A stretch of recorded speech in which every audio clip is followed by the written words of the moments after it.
Don't mind me, I'm just creaming up my coffee.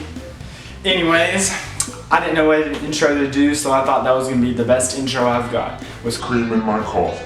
My name's Blake Harrell. I'm gonna share with you my thoughts and feelings. Wow, that's really lame. I need to come up with a better, okay. My name's Blake Harrell, and today I'm gonna be sharing my feelings about New York.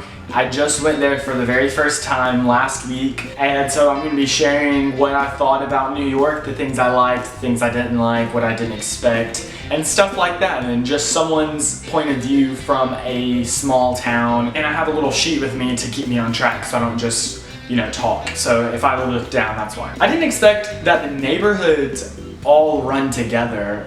When we were trying to find Little Italy, we were walking and then we saw Chinatown and we were getting in Chinatown and I was like, this is kind of strange. And then we took a right and Little Italy was right there. But they had little banners and streams or whatever over the streets, and that's the only way I could tell it was Little Italy. But I did eat some really good desserts at Ferrara's. The cheesecake, amazing. Also, when we were in the theater district going to see Broadway, aka during Evan Hansen, very good show if you want to go see it.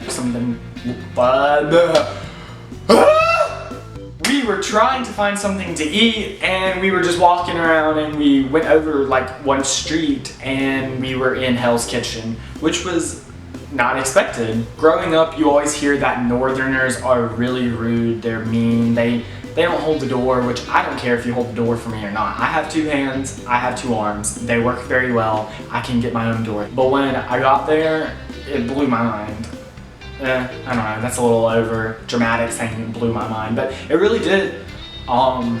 The people there were really nice. Everyone we talked to, the locals, were so nice. A lot of them were really helpful. I made friends at a local concert I went to in the Mercury Lounge, which was really neat. The tourists are rude. That's why I think Northerners get a bad stereotype, because the tourists are really rude and they do grind on you. Even though I'm a tourist, I try not to stop in the middle of the street. I try not to get in people's way. They were very pushy.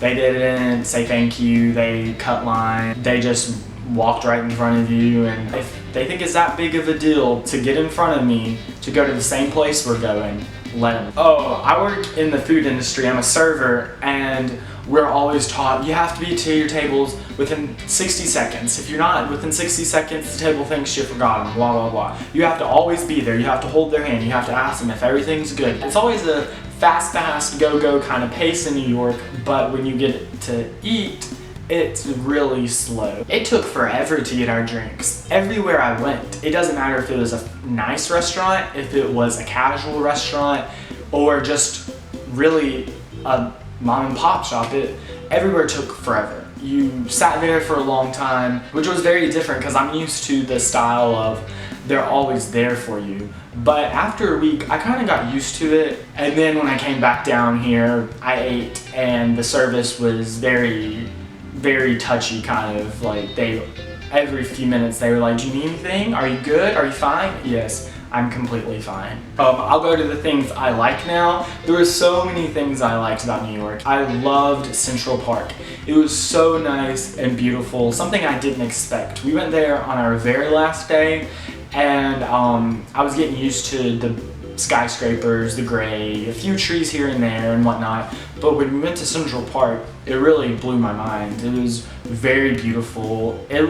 It's more beautiful than most of the parks we have down here, and most of our land is just country, just trees in general, but there was a lot of musicians just hanging around playing. I really enjoyed that. I like music, and I liked the little ambiance of the saxophone or violin. I loved the Met when I got there. I did have a few problems. I had a big backpack with me, because we were leaving that afternoon to fly back. When I got in there, I was told I couldn't wear my backpack like this. I had to put it on my side, so I put it on my side. And then I got upstairs with the art's hanging on the walls, and there's a fence around the art, and some lady came up to me and told me I was not allowed to wear it on my side. I was only allowed to wear it in the front.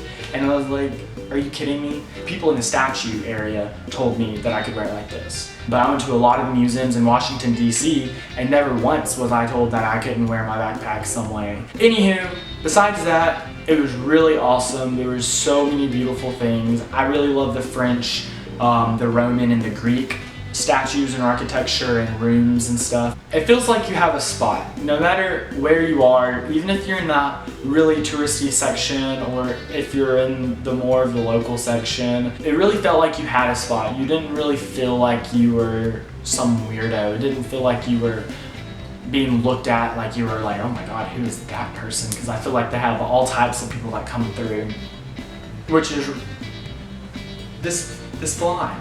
Anyways, which was really neat because you don't really get to feel like that in Mississippi. You're either just like everybody or you're the weirdo.